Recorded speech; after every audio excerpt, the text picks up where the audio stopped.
Olá, bem-vindos ao canal Professor Carlos Alexandre Costa. Não se esqueçam, os nossos vídeos são às terças e sextas, sempre às 8 horas da noite. E vamos continuar o estudo acerca do excelente artigo publicado pelo professor José Alessandro Neves, falando acerca da influência das religiões antigas no judaísmo. Vamos seguir a leitura no capítulo 2, que vai falar das culturas que influenciaram direta ou indiretamente a tradição judaica. No último vídeo nós falamos acerca da possessão demoníaca no judaísmo. Vamos continuar a leitura. Como vimos em nossa introdução, os demônios, em suas diversas formas e representações, são considerados os responsáveis pelo fenômeno da possessão e vários outros males que afligem a humanidade. Então nós vimos isso claramente, que na antiguidade até mesmo os problemas climáticos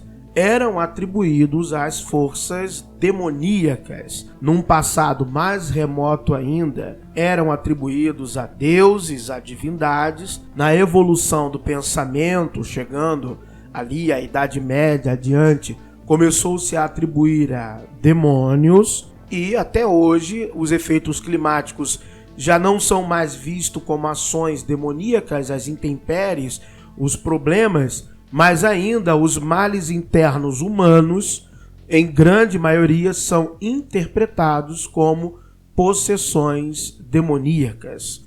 Com o objetivo de procurar um início para essas crenças, verificamos que em todas as culturas existe um princípio comum, ou seja, além do judaísmo e do cristianismo, também existem fontes e referências para identificar o que são os demônios. Nós vemos isso claramente na própria religião zoroastriana, na religião budista.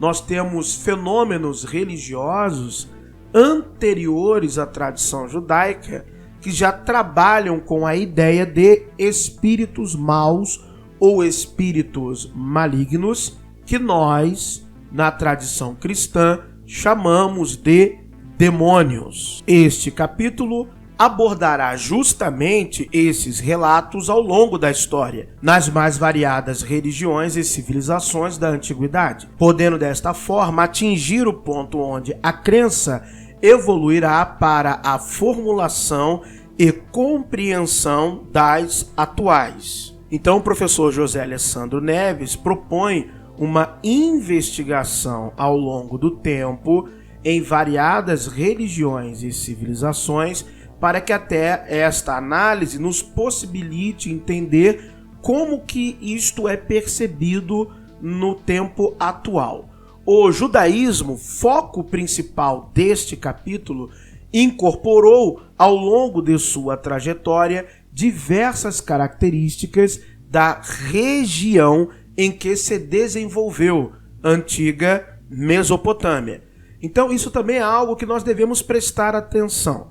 A, entre aspas, demonologia brasileira baseia-se somente, quase que exclusivamente, nos chamados demônios brasileiros, que infelizmente são associados às religiões afrodescendentes. Então, os demônios brasileiros têm nomes de entidades de outras religiões brasileiras. Mas assim também era na Europa, assim também foi nos Estados Unidos, por onde o cristianismo passou, por onde as culturas religiosas judaico-cristãs passaram, atribuíram nomes demoníacos a outras entidades de outras religiões, ou seja, a demonização de outras religiões. Acredita-se que somente após a saída do Egito, os hebreus passaram a acreditar na figura dos demônios. De acordo com Carlos Augusto Vailate, o termo daimon era empregado no período do grego clássico como sendo não apenas, em algumas ocasiões, um sinônimo de theos, Deus. Muito interessante também é nós ressaltarmos que a questão do Êxodo é uma construção mitológica. Então nós não temos nenhum aparato arqueológico verificado que comprove o Êxodo. Não fale das rodas, que é roda e não é rodas. Não fale de carruagens, que é carruagem e não carruagens. E não é do período do Êxodo. Mais de um arqueólogo já analisou aquela madeira em laboratório. A arqueologia não é feita mais com pá, picareta e Bíblia na mão. Tem laboratório. Carbono 14 não é o único método de datação. Existem hoje laboratórios de arqueologia, laboratórios independentes ao redor do mundo. E sim, continuamos sem nenhuma evidência do Êxodo bíblico. Logo, então, o professor José Alessandro Neves está falando da tradição da mitologia do Êxodo. Ele não está dizendo do Êxodo de maneira literal. Acredita-se que entre os gregos antigos, a figura do demônio poderia ser um poder, ou até mesmo a chamada psique humana. Então, já no tempo antigo, cogitava-se a possibilidade de que a chamada possessão ou manifestação demoníaca em um ser humano poderia nada mais ser do que um fenômeno da própria mente humana. Mas esta era uma possibilidade dentre outras que existiam à época antiga. Sabemos que para os estoicos, a alma dos mortos ou o espírito dos mortos poderia se tornar um demônio de acordo com as devidas ocasiões.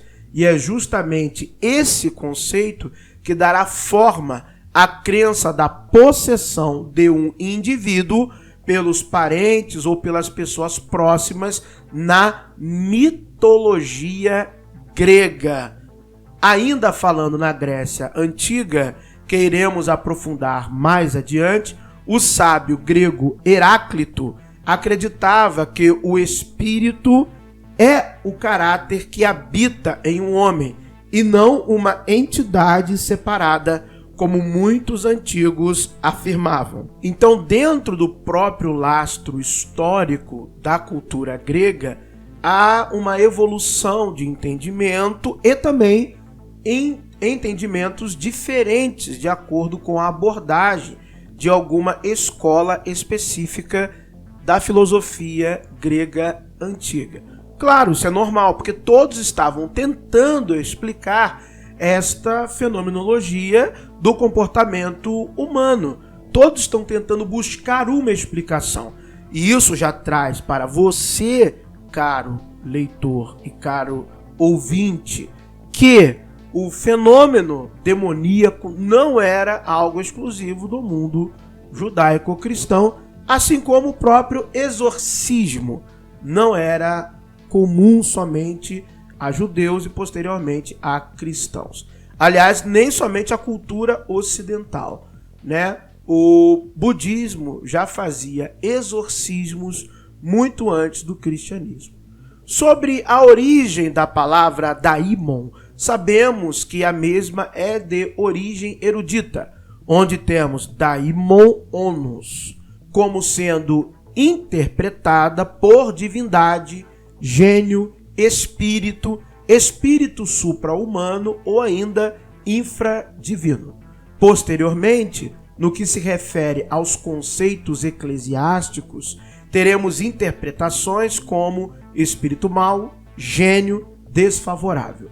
Em suas origens, dentro da cultura mesopotâmica, todos os chamados demônios tinham um nome próprio. Então, essa história de espíritos que atormentam já é antiga, no sentido dos mesmos terem um nome, serem nomenclaturados.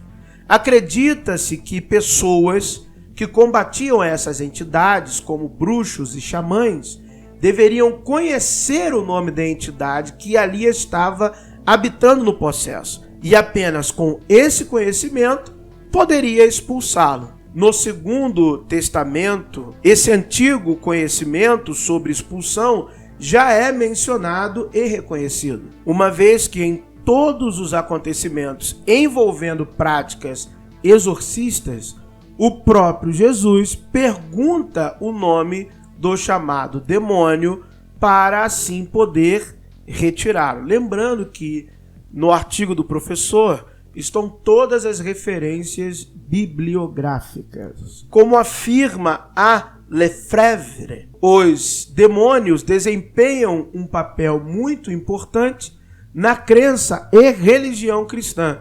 Isso desde suas origens até os dias atuais. No entanto, a figura do diabo nem sempre desempenhou o papel que desempenha atualmente. Vejamos agora como essa personagem se tornou o senhor de toda a escuridão para os cristãos. Eu vou parar aqui, meus amigos, para que o vídeo não fique muito longo e nós iremos continuar a leitura do artigo nos próximos vídeos. Lembrando, vídeos no canal todas as terças e sextas às 8 da noite. Um abraço a todos.